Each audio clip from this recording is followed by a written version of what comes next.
Good morning. Happy Monday. I hope you got up okay and your week's gotten off to a good start. I'm glad that you're here. Welcome to the second week of the ReThink Weight Loss 14-day challenge. And we had a great week last week. I'm Dr. Ginny, and I love to help people learn to eat, think, and live slender so they can reclaim great health and vitality. And it's so important to change your mindsets to support healthy eating becoming a happy habit. So this is going to change everything for you. When healthy eating becomes a really happy habit that you love your food and you love eating this way and you love what it's doing for your body, it becomes a lot easier to sustain, right?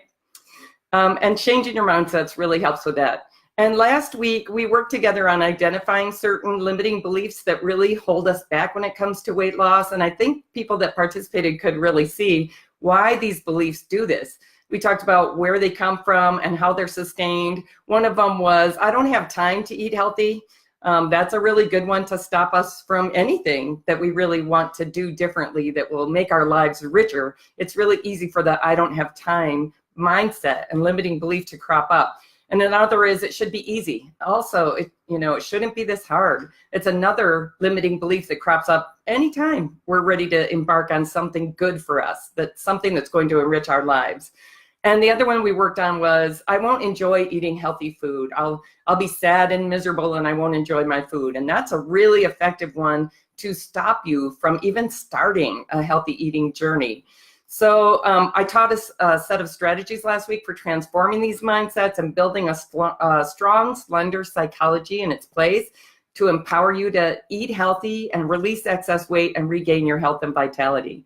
And if you didn't see the videos from those classes, I encourage you to go back. I'm going to give one example, and then we're going to move on to this week. So the limiting belief that I won't enjoy my food anymore, we can question it. We can notice the feelings that go with it. We can ask ourselves, is this really true?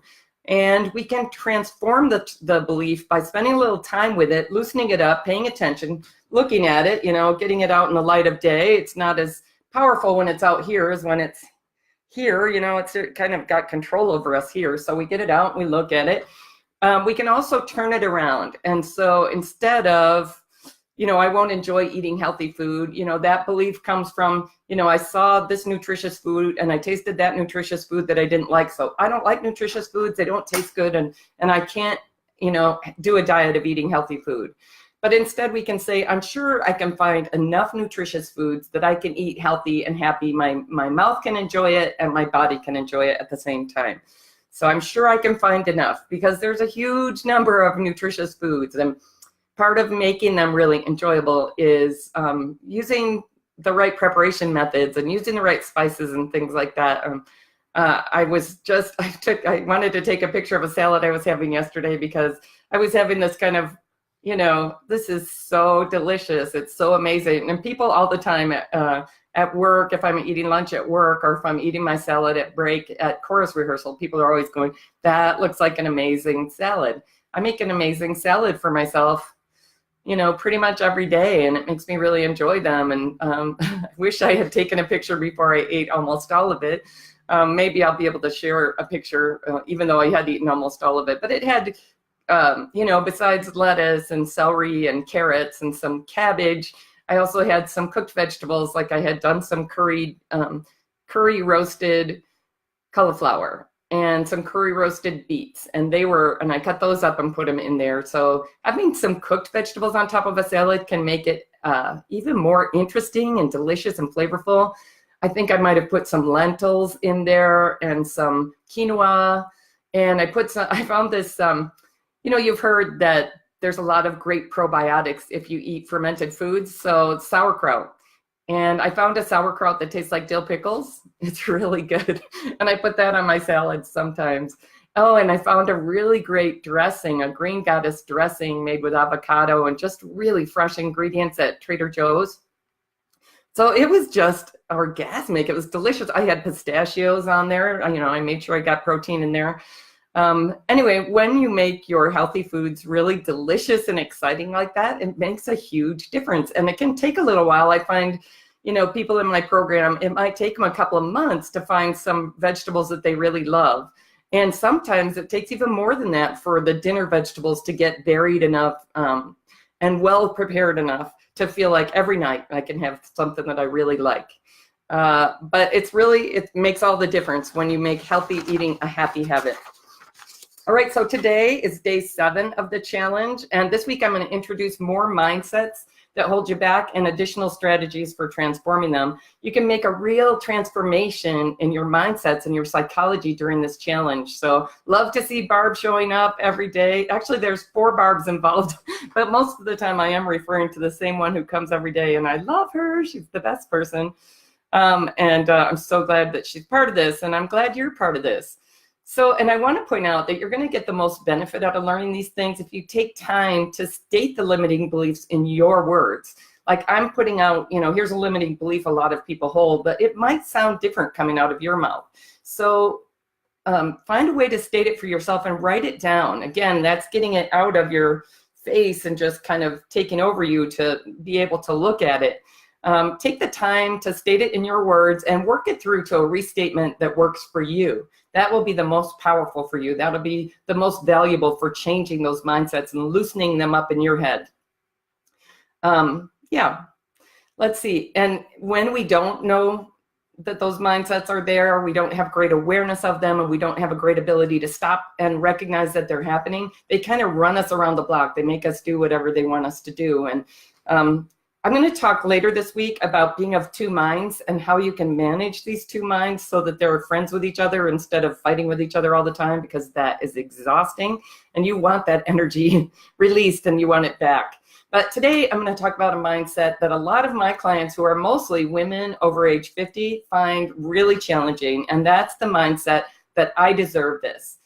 And if this mindset applied to healthy things like I deserve a phone call to my friend right now. She makes me feel great and I need that, I want that, and I deserve that, and I'm going to do that.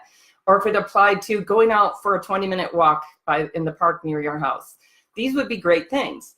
But we often use this I deserve this mindset to justify doing something that really isn't what we think is in our best interest ultimately in the long term. It's for short-term pleasure, right? And I definitely had this mindset, and it derailed my highest intentions too. And there's another hot flash. I'm having a little bit more as the season is changing. I'm loving spring. It's 70-some degrees here, probably 75 degrees here in Denver today, and I'm really enjoying it. But it means I don't know how to dress for the weather. I'm a little hot every day, and a little hot can turn into a hot flash. But I think it's just beautiful, don't you? Anyway. Maybe you have the same thing. So I was talking about the I deserve this mindset. And I remember when I was working as a nonprofit executive director, so stressed in a lot of ways. There were so many things to be responsible for and to worry about, and things that were out of my control. And so I wanted to, I wanted to improve my eating because I was gaining more and more weight. I was getting sicker and sicker. I used to go for walking meetings with people that I supervised, and I thought they were really healthy, but to go for these walks, but I noticed I was walking slower and slower, and it was getting harder and harder. Had more and more pain in my feet and in my back. I'm just going to change the position of this a little. I feel like I think that's a little better. So I would often start the day with, I'm not going to have the wine and chocolate tonight, for example, red wine and dark chocolate. I'm not going to do that tonight, or I'm not going to do this bread and cheese and olives thing. I mean, that's processed food on the bread side, and the cheese and olives is fat. It's all fat, right? Fat is good if you have it in moderate amounts, if you just have a little bit, but if you have that much, like most of the meal is fat, it's going to make you have too much fat to process in your system. It's going to make you overeat and overweight. So I would make this determination in the morning that I wasn't going to do that. And it felt really good, like no problem, I'm going to be able to do this. And then by the end of the day, my willpower had been depleted through various things that had happened during the day. Any little thing, like you feel like telling somebody, I can't believe you did that. You just put the organization at risk. And I remember one day, I'm not going to go into that story. That's just going to take us off track. So anyway, when I would be driving home, I would be feeling like I'm definitely going to do the chocolate and wine thing. I want it and I need it and I deserve it. I had a hard day. I had to I had to take care of this and take care of that, and everything kind of flows up as far as the problems, and I'm not getting the middle managers to function well enough yet to handle anything, so everything's coming up, and the organization isn't running the way I feel like it should be able to run, etc. So by the end of the day, I'd just be so depleted that when I would have this idea of this temptation of wanting to eat those things, then it was really hard for me to stop it. So the justification I would come up with was, I deserve this. You know, I do everything for everyone else, and I deserve a little bit of pleasure in my life. I don't take vacations. It kind of went like that, right? And this can happen for a lot of us. A lot of the women that I work with, we've been taking care of everyone else for so long, and we're starting to see our health decline and our futures shrink. And we're starting to feel like, wait, you know, I deserve some pleasure. I've been postponing pleasure for years and for decades to take care of everyone else. And now what about me? I need some pleasure. And so one of the ways that we get that pleasure is through eating. But it's the eating off plan is how I call it, that really is leading us to overweight and to ill health. So, you know, making a determination to eat differently is important, but this I deserve this mindset is part of what keeps us doing the things that keep us overeating and overweight. So I wondered, for anybody who's on watching today, have you found this I deserve this thought also comes up for you when it comes to tempting less than ideal food or food-like substances? And, you know, do you want to name one or two of those that you tend to get really tempted by, and you end up saying to yourself, I deserve this. I'm just going to eat this. I deserve this. You know, it happens because we naturally approach pleasure. We seek pleasure and we avoid pain. And there's not going to be any changing that. Our behavior is governed by these two opposing motivational systems of approach and withdrawal. And the withdrawal system is always faster because it protects us from danger. So sometimes the other system doesn't get a chance before the withdrawal system says, okay, we got to get out of here. It's got the right of first refusal. So we're going to withdraw from pain first, and we're going to approach pleasure second. But these are short terms. These are survival kinds of things. These aren't, we're going to approach long-term pleasure. We're going to approach quick pleasure, and that's what eating and drinking does for us. And when it comes to eating and drinking, this tendency leaves us vulnerable to advertising, which kind of bypasses our conscious brain too and goes straight to that unconscious brain. We're going to talk more about those kind of two sides, the automatic processing and the deliberate or controlled processing sides of our brain tomorrow, I think it is, or anyway, this week. But in the meantime, we don't want to be, I don't, this is something I get kind of determined about. I don't want to be too vulnerable to advertising. Most of us think that we're not, but truthfully, we are, or otherwise it wouldn't be out there. They wouldn't be spending millions of dollars on advertising. And the advertising is telling us, you need this, you deserve this, you should have this, eat some of this. And it's never telling us that about, you know, salad and radishes. It's telling us that about highly processed, inexpensive foods. Inexpensive to the producer, not necessarily to us. Now, I'm not suggesting that we want to be too Puritan. We do want to have pleasure in life. It's really important. And the attitude that I don't deserve happiness is a corollary of the I deserve this treat attitude. So neither one of those is helpful for us.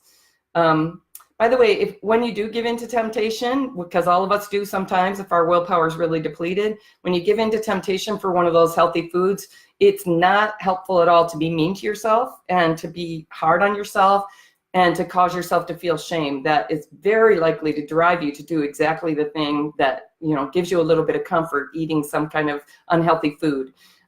So when you do give in to temptation, self-forgiveness is really important. But having a good measure of self-control really does help us achieve more of our goals in life and have a richer life in a lot of ways. Now, people can be over-controlled and need to loosen up a bit, but a lot of us, we do want to have a certain amount of self-control. I don't know if you've ever seen the marshmallow study video, the one that's been watched the most times, millions and millions of times. I love it. It's like, I think a 3-minute video, and I really encourage you to watch it after this. Anyway, the marshmallow study was a study with 3- and 4-year-olds of their ability to put off something like eating a marshmallow. And so the researcher would give the 3- or 4-year-old a giant marshmallow, you know, those big jumbo kind, and they would say, you get this marshmallow's for you and you can eat it, but if you wait until I come back, you'll be able to get another one. You'll have two.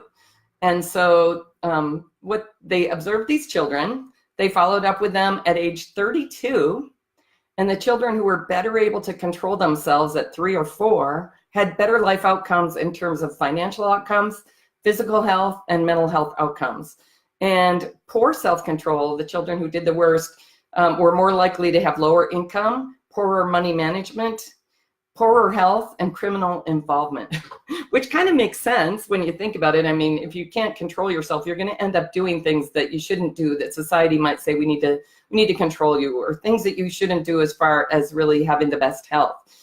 So, and I know all of us have seen some ways that self-control has served us, and we've also seen ways that a failure of self-control has really, really frustrated our highest intentions. I think a lot of us have had that experience where we had decided we weren't going to eat something, and then we went ahead and ate it. We kind of gave in and ate that thing, and then we ended up overeating it and feeling really sick and ashamed and like, oh, why did I do this again? I wasn't going to do this.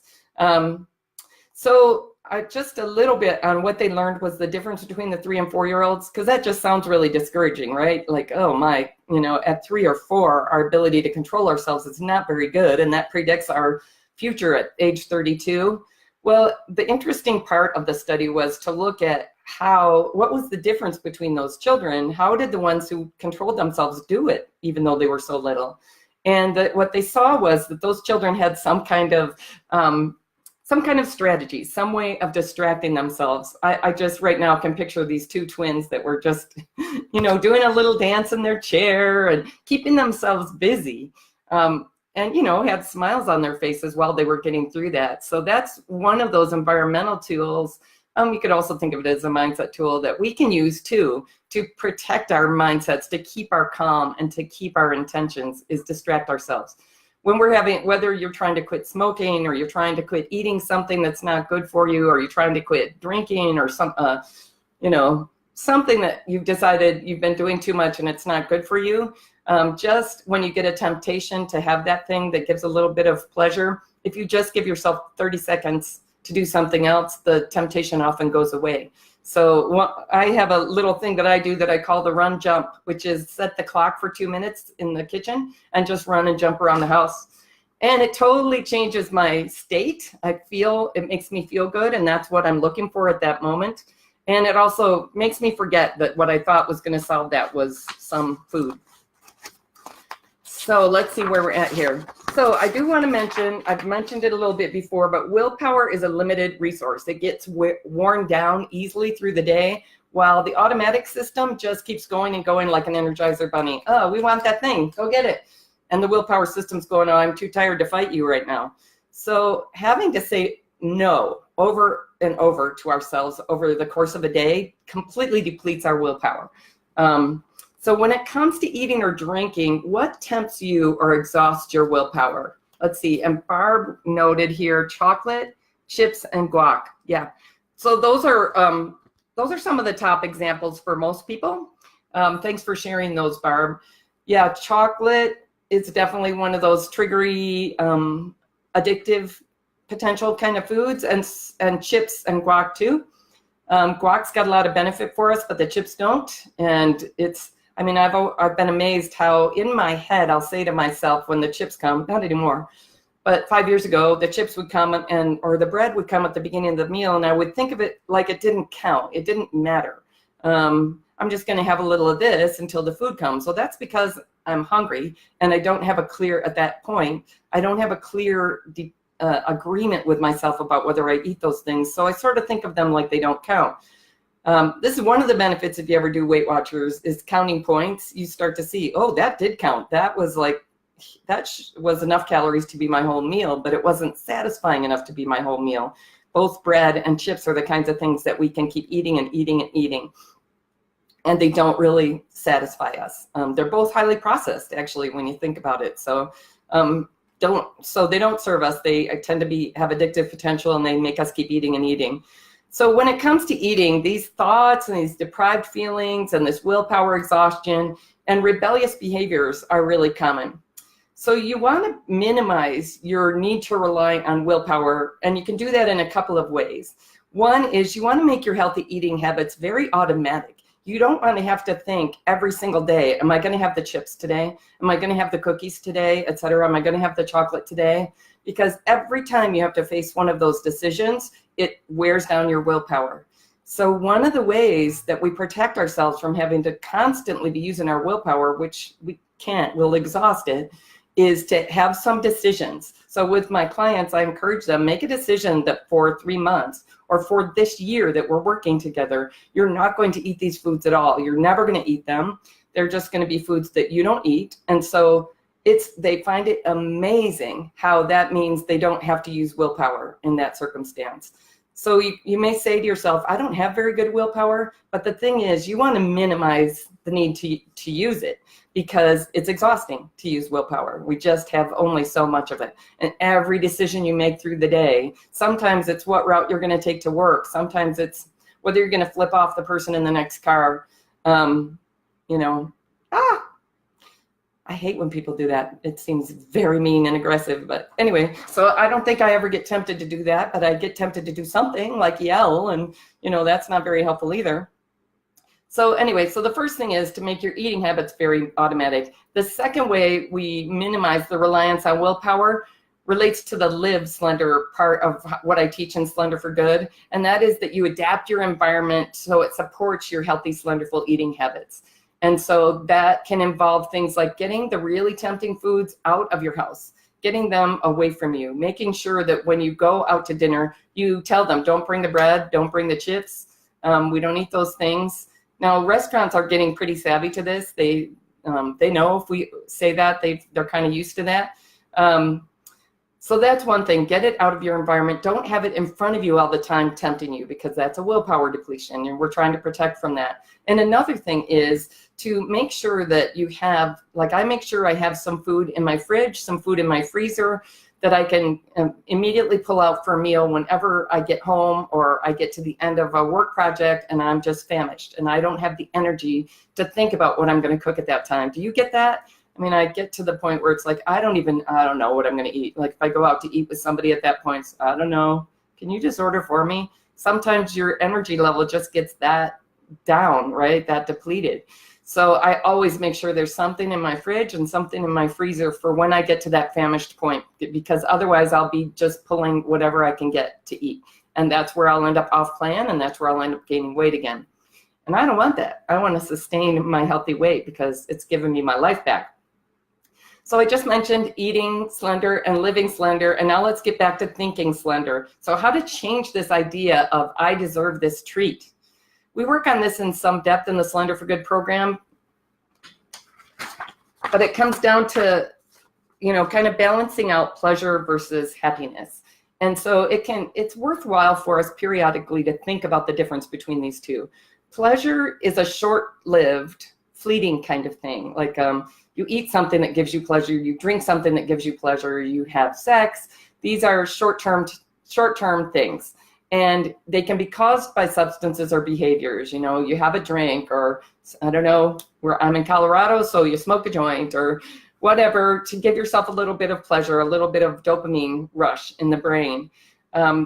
There's a lot of drawbacks to these dopamine rushes, and you got to be careful about anything that you're doing on a repetitive basis to get that rush, because it will start to downregulate your dopamine, and that will start to take the color out of your life and the pleasure out of your life in a bigger way, and will drive you to have more and more of the pleasure-giving substance. So it's a risky thing. Now, we do want pleasure. Pleasure is important, but we want to be a little bit careful about anything that becomes a really repetitive pleasure-giving behavior, like eating a certain food or drinking a certain drink. Happiness is something different. It's more profound. It's more lasting. We tend to find it often with other people. We find it in nature. We find it in communion with a higher power, or in meditation, in prayer, things like that. It cannot be attained by substances or behaviors like that. So we don't get happiness by having more of the moments of pleasure. Not moments of pleasure, jing, jing, jing, like a sugary food gives or a glass of wine gives, but but we do get happiness by increasing experiences of being with self, being with others, being with nature, etc.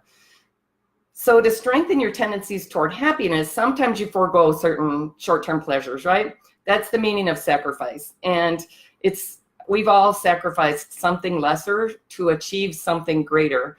So I want to ask you, when did you sacrifice something lesser for something greater? And maybe you can enter in the comments, those of you who are here, like maybe you let someone else in the family get the best piece of pie or the best piece of meat just because you felt like being generous. In that case, I think you probably got the better end of that deal, because the feeling of doing something generous for somebody can be so much greater than the feeling of getting the best piece of meat or the best piece of pie, right? Although if we self-sacrifice all the time, that can start to have a negative effect on us. It can start to be telling ourselves that we don't matter. But sometimes, you know, a little sacrifice here and there really gives us a lot of benefit. Maybe you sacrificed going to a party in favor of getting a proposal done. Or you sacrificed the opportunity to fool around with someone you found really attractive, who was really attracted to you, in order to protect the fidelity of your marriage.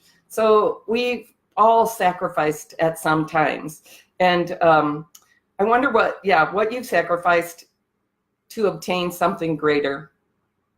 And you can work to adjust, to transform this I deserve this mindset by working to identify what you truly deserve in life.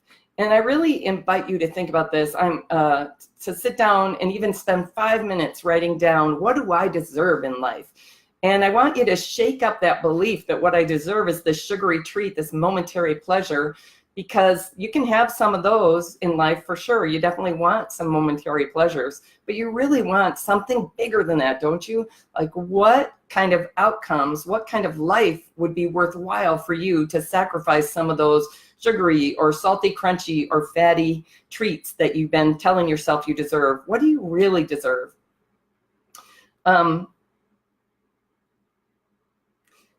I invite you to take 10 minutes. And when you think about what you deserve, treat yourself like a cherished friend. Like your friend is saying, I don't know, I feel like I don't deserve happiness in life. I feel like the best I can do is just sit on the couch and eat bonbons and cry. That was my example earlier last week, right? Well, what would you say to that friend? What do you think that friend deserves? What do you deserve? You know, when my clients start to identify that they deserve great happiness in life, they start to fill that out with ideas like, I deserve to have great health. I deserve to have a strong heart. I deserve to avoid surgeries, you know, to reduce the medications that I take, to have great health and great energy and a wonderfully active, vibrant life, doing the activities that I used to enjoy that I haven't been able to do lately. I deserve freedom from stress over eating and weight. I mean, that was huge for me. In some ways, I felt like every moment of my life, even when I slept, I was stressed about eating and weight. The freedom from that it's unbelievable, the amount of energy that I've gotten back from that. So what are the things that you deserve? What do you truly deserve in life? And when you write some of those things down, you help shake up that I deserve this mindset that says, I just deserve this treat, this quick treat right now. So I invite you to give yourself the gift of identifying what you truly deserve in life: a healthy body, nutritious food, an active life, real lasting happiness. And keep showing up for this challenge to get more powerful, moving yourself in that direction, and keep working to make healthy eating a happy habit. Come back tomorrow and we're going to work more on building your eating emotional intelligence. And let me know if you have questions or ideas that you'd like to have me address during this challenge so that it most benefits you. And you know, it's still not too late for people to join us. I'm happy to have more people join in. The more, the merrier. They can find out more and join up at slenderforgood.com/14-day challenge. So I hope you have a great day. I look forward to seeing you tomorrow. I love you. Take care. Bye.